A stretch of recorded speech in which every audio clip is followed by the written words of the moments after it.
Ow, okay. Hey everyone, I'm Alexandria and welcome back to one of my book videos. So today it is currently November 10th, which means that we are almost halfway through November, which is currently blowing my mind. I don't know about you guys, but I felt like October just kind of flew by.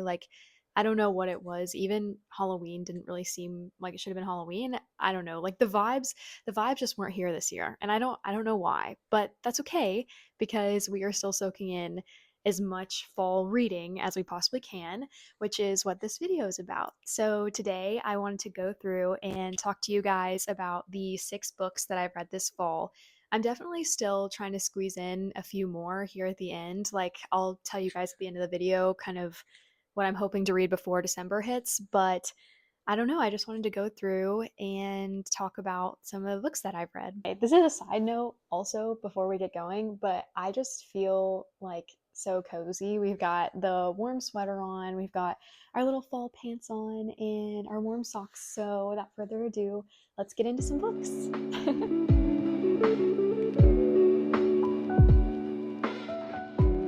Okay, so this fall I really leaned into the whole Kindle reading, especially at night. So having my Kindle, how it lights up, is really helpful. So the first 2 books that I want to talk about is Powerless by Lauren Roberts. Okay, so in this book, we follow Peyton Gray, who lives in the kingdom of Ilia.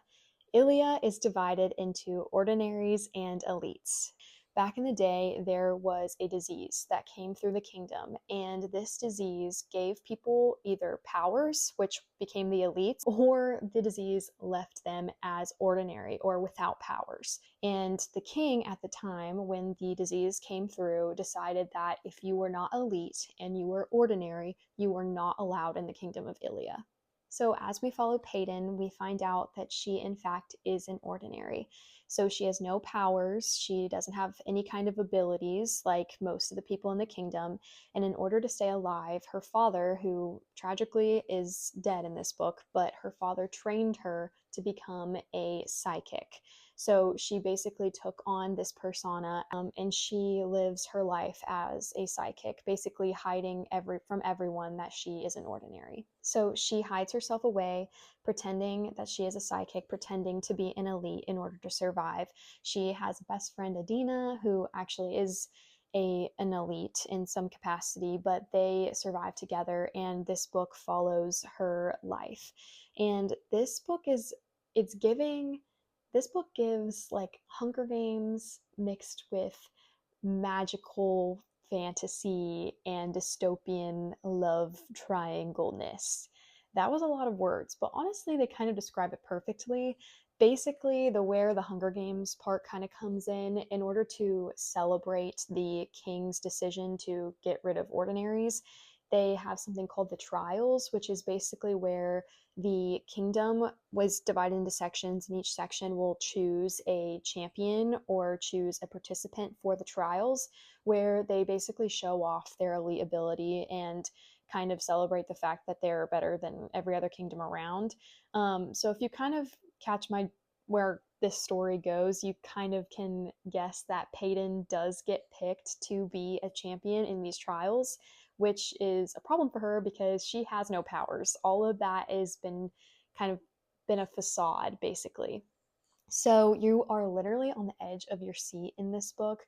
It is so well written, and they also get 2 perspectives, which leads me to our next kind of main characters in this book, which are the king's sons, so the princes, Kit Azer and Kai Azer. So another similarity in the Hunger Games is you kind of had that Peeta, Gale, Katniss love triangle, and they're definitely there definitely is a love triangle in this with Kit, Kai, and Peyton.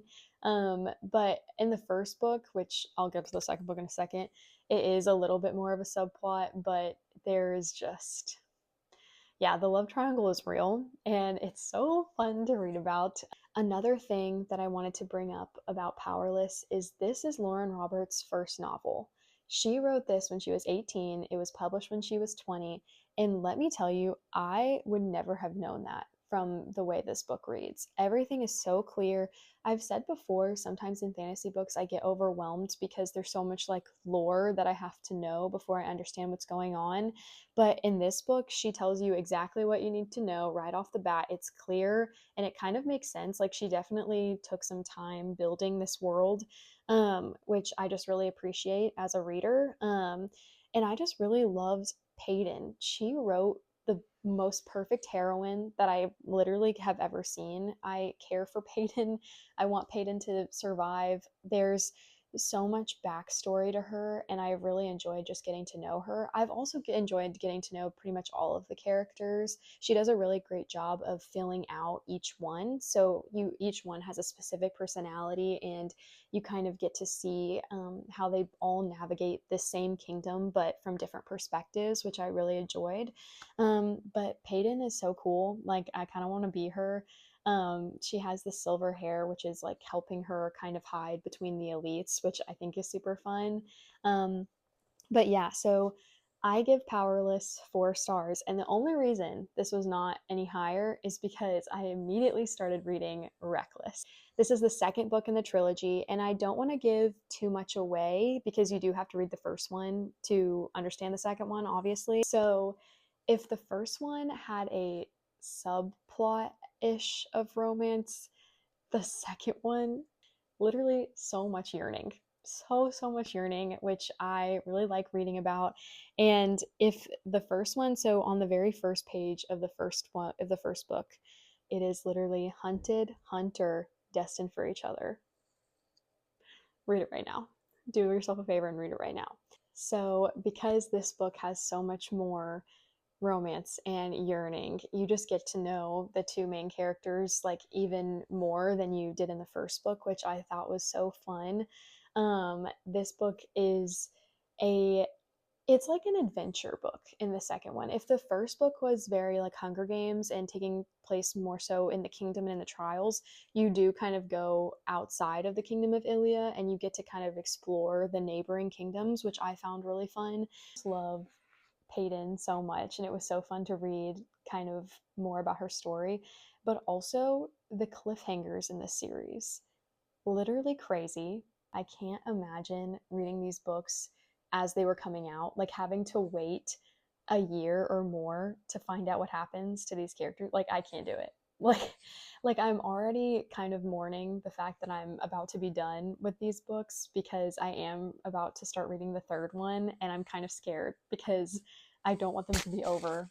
I literally love them so much. But yes, so I would give Reckless a 4.5 star just because you can totally see the growth in Lauren from her writing style. Like, again, as I was saying, she was 18 when she wrote Powerless. Like, and it was a best-selling book. But even now, like, Reckless is that much more mature, that much more well written. The tone of her storytelling has that much more improved. Like, truly, like, cannot say this enough that I love these books.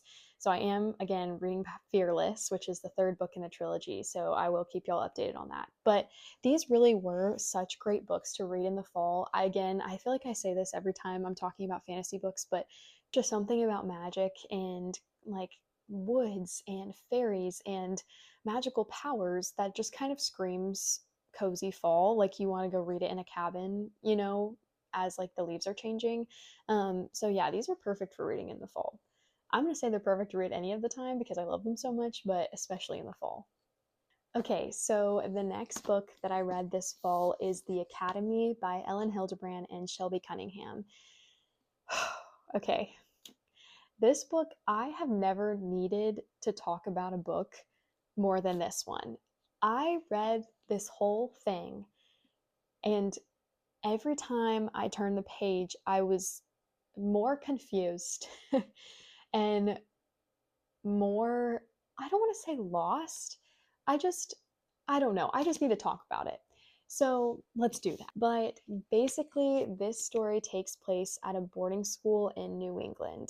It is written by Ellen Hildebrand and her daughter Shelby. I saw on a podcast recently that although this is a fiction novel, it was inspired by Shelby's time at boarding school in New England, which I just find crazy. Like some of the stuff in this book, like I will say, like it for sure, it I was turning the page. Like it had my attention. Like I was like eager to read more about this book, but I don't know if it was because I enjoyed it or if because I just needed to know what happened. The problem for me with this book, and again, like so very well written, like obviously Ellen Hildebrand is a very well known and famous author. I kept waiting for the main point of conflict. I kept waiting for what we needed to be solved by the end of it, which I guess is good because it is a part of the series, but and it did keep me from turning the page and wanting to know more. But there was just so many characters in this book. I think there's like 12. And each one, although like very well written and very well thought out, I didn't feel connected to any of them because I was frankly like lost because there were so many and each one was dealing with so much stuff. Like not one character was chilling. Like and again, like we're reading a book for a reason, all that stuff, but every character was somehow falling apart in some capacity. This whole book is a year at a New England boarding school. And I think if I went in with the mindset of like, oh, like I'm just reading about the school, as in the school being the main character, then maybe I wouldn't feel so lost with the characters. But each chapter of or like section talking about a problem that a character was going through, it kind of left me like I wanted more. Like I was like, but wait, tell me more about this problem, because then it would just move on to the next person. So I never felt like I really got to know any of the characters super well. And also, this might also be a mean thing because I saw a lot of people liking this book, that none of the characters were enjoyable. Like none of the characters were frankly great people. And I know that's like such a like yes, like every single one of us struggles with something, but there was just something about these characters where I was like, I don't care what happens to you. I just want to finish. And so that's what I did. I finished the book. Somebody please text me about this book. Call me, explain to me what I missed. I am going to read the next one when it comes out, believe it or not. I gave this book a 3 stars, and again, very well written. Like Shelby Cunningham and Ellen Hildebrand, like truly like great job. Like I was sucked into the world. This is an awesome fall read because it just boarding school, New England. It's giving Gossip Girl. Like the vibes are there. I mean, the cover is so very fall, but I need somebody to tell me what I missed, and yeah, I just maybe need to like talk it through. The topics were a little bit heavy for me in this book. It kind of left me feeling a little bit anxious, um, which like I guess because I think it says it's a domestic fiction and a coming of age, which I would agree. And even though it is fiction, like I don't know, it just left me uneasy. Which there is some mystery in here, so I guess in that aspect it did its job. But yeah, I think that's why I also didn't give it higher than 3 stars. But I did get a autographed copy of this book, which is sick. I got both Shelby and Ellen's autograph in here, which kind of fire. But yeah, so I'll read the next one. I have to at this point. Like I got through. I went through over 400 pages, so this second one's about to blow my mind. This actually helped though, putting in perspective of like the school is the main character and everybody else is just kind of living around it. Maybe I liked it more if I thought about it that way. I have to read the next one to fully understand. But I will say while I was reading it, I was at a loss. So 3 stars, but a great fall read and good vibes, like reading it outside, or if you are going to New England, or if you go to boarding school, I feel like maybe you would kind of, you know, relate to this more than me, but I'm still ready for the second one. Who am I kidding? So 3 stars for the Academy. Okay, so after the Academy, I needed to pick me up immediately. I needed a solid book that I knew I was gonna like, and I went immediately to Catherine Center. And I'm on Kindle Unlimited, which has a lot more books than I was expecting it to. The whole Powerless trilogy is on there. Basically, all of Catherine Center's books, like It's crazy how much is on there. But I went ahead and started this one. I finished this one within 2 days. Like, I really did. In the last video, you saw me reading it. Freaking loved this book. Literally 5 stars. Won't ever shut up about it. Like, it is such a good romance book because even though the whole point is the romance, there are so many themes that I feel like get overlooked. The biggest one would be body positivity, and it is so talked about in the correct way that I identified with it. Most women, I feel like, identify it, and Katie goes through something, and Catherine Center talks about it in such an amazing and positive way that just boosted the book's ratings for me, anyways. But basically, we follow Katie, who is a documentary style videographer. So she works for a company that does documentary style ads and commercials. And her assignment in this book is to go down to the Florida Keys and do a special on rescue divers for the Coast Guard. And the reason why she gets this gig in the first place, even though Katie has absolutely no idea anything about the Coast Guard or swimming or anything of that nature, is her boss is doing a downsizing of the company, and her coworker said, "You need to go and do this job to the best of your ability and show our boss why you are someone to keep around." Even though she is downsizing. So Katie goes down to the Keys and she meets Hutch, who is her main focus in this Coast Guard rescue swimmer documentary advertisement. And Hutch is actually a little bit famous because he saved Jennifer Aniston's dog back a couple years ago. So it is Katie's job to kind of capture him and capture his life, which kind of leads to a little bit of a budding romance, as we could guess. This book is so special to me, and I think I need to reread it like once every year. And it does take place in October, so even though it looks like it would be a like tropical summer read, it really wasn't, which is kind of cool. So I want to read a little snippet from it because it just it like warmed me up, and I need you guys to to go along with me on it. So I'll read it to you. Okay, so this is the excerpt that I wanted to read. So it says, "No one is born fearless," Rue said. "You have to earn it." Then she added, gesturing at the swimsuit dangling from my hand, "Every time you have to be brave, you get to be a little bit braver next time."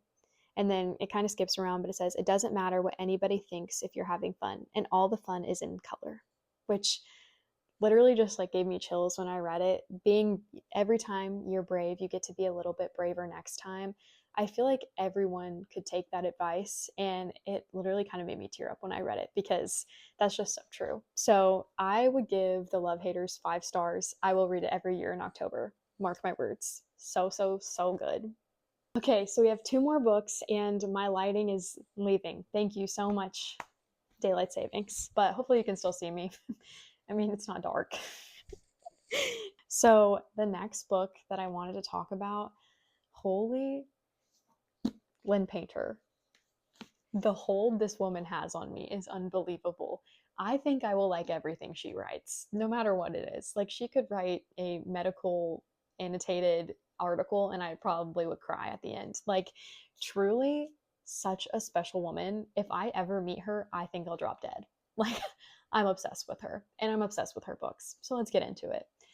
Okay, so Fake Skating follows Alec and Danny as they navigate their new found proximity to each other. Basically, they were friends growing up when Danny would come visit her grandparents in the summers. Alec and Danny were best friends growing up. Danny would come and visit her grandparents in the town that Alec is from, and they would spend a whole month of summer together.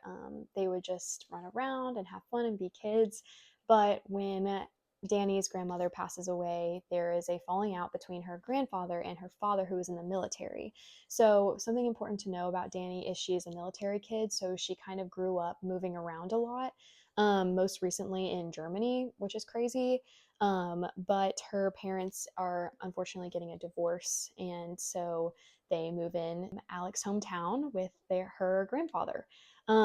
This book is also about hockey. so much hockey. I don't watch hockey, but I felt like I did after this book, because Lynn Painter also seems to have so much hockey knowledge. Something I want to point out about Lynn Painter's books is they all kind of take place around Omaha, Nebraska, which I find so refreshing because I feel like you read a lot about, especially in YA, like it's in New York or it's in New England or it's in like California and like these like kind of more, or I guess less niche places, but I really like the world that she's built because there even is a slight reference to Alec's cousin, Liz, who makes a playlist for everything, um, which is a reference to Better Than the Movies, which I, of course, ate up after that.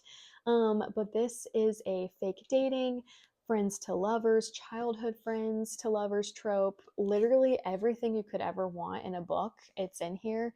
There's so much humor. There's like music reference. There's just yearning and passion. And there's so many wonderful themes of community and found family. Like it made me wish I grew up in the town that Alec and Danny did. Like how they all rally around each other. Alec is this big time hockey player and he has this love for his family and knows that if he can make it to the NHL that it could change everything for his family.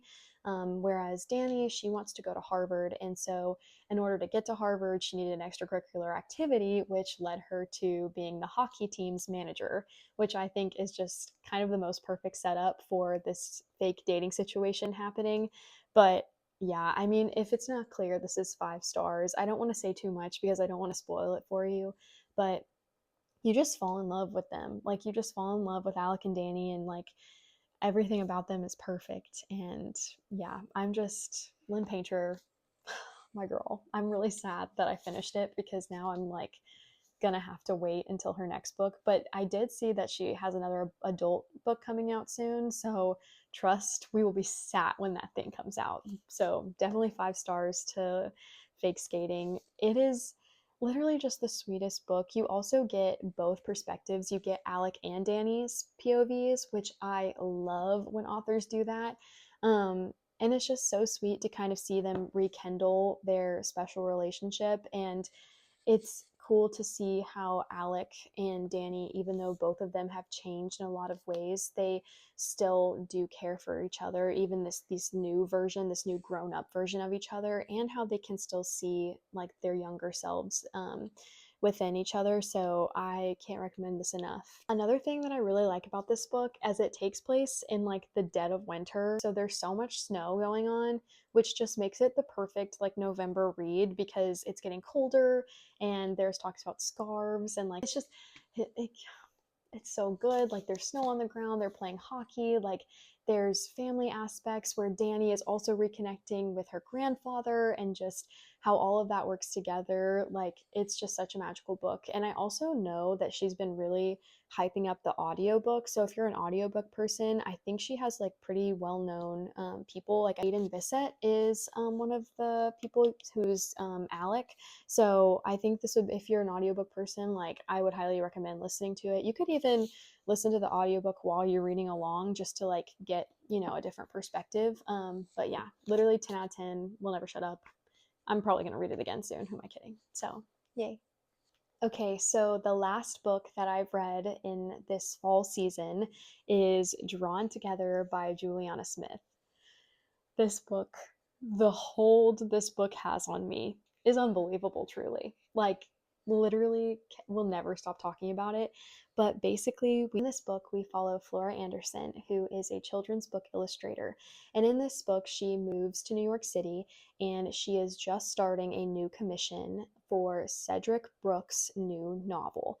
And he is a children's book author, but his books are a little bit more creepy, a little bit darker. Whereas Flora, she draws woodland creatures and rainbows and puts bunnies on beds, and she is really struggling to make Cedric happy and to find his vision in her creative abilities. And so we kind of are following her journey with that, trying to see if she can get this commission and kind of this be her big break, which is where our love interest Fletcher Harding comes in. Fletcher actually lives across the street and he is a article writer. So he kind of is in the same vein, like loves to read just like Flora, but his editor has asked him to write more reviews about romance books, to which he responds with, I have no idea about anything romance, which is why he and Flora decide to start a book club where he will inform all of her needs for like the creepier, darker books, and she will help him understand romance. So, like, for example, he gives her the book Frankenstein and she gives him Pride and Prejudice, and they kind of help each other see the kind of beauty in both sides. I don't want to say too much more because there's a plot twist in this book that is really kind of integral to the story, but each character I just felt like I knew them. I felt like they were my best friend. They're so well written. Juliana Smith does a great job of building the world. It takes place in New York in the fall, and like all of the beautiful language that she uses literally made me feel like I was there. Like I could smell Central Park from reading this book. It is so cool kind of seeing it also from like a local's perspective. So they kind of talked about things that maybe like you wouldn't know about, but you immediately wrote down in your notes app to go and visit when you get there. But I wanted to read another excerpt from this book because it just was such a beautiful kind of illustration of New York in the fall. So I'm going to read it to you, and hopefully it will encourage you to to read this book. Okay, so this is her describing why fall is her favorite time of year. So she says, I think fall will always be my favorite time of year. I like the moment it arrives. You recognize the change it's bringing, the color of the leaves and the way they scatter around you, the blaring heat slowly turning into a cool, brisk nights where you can see your breath as you talk. I think everyone assumes that with change comes pain, and maybe that's true. But fall is an excellent reminder of just how beautiful the in between stages of life can be, the uncertainty and the wonder. Literally perfect. I give this book 5 stars, obviously, if it's not clear. Everything about it was great. There was humor, there was a family aspect, there was a little bit of a heavy topic, but Juliana did a such great job with roping it together and showing how it is your family, but it's also the found family that you find that really get you through life. And just like she was saying in that, like, there's such beauty in change. And I think that this book does a really great job kind of talking about how some things in our past like can hurt us, but they can also really make us who we are.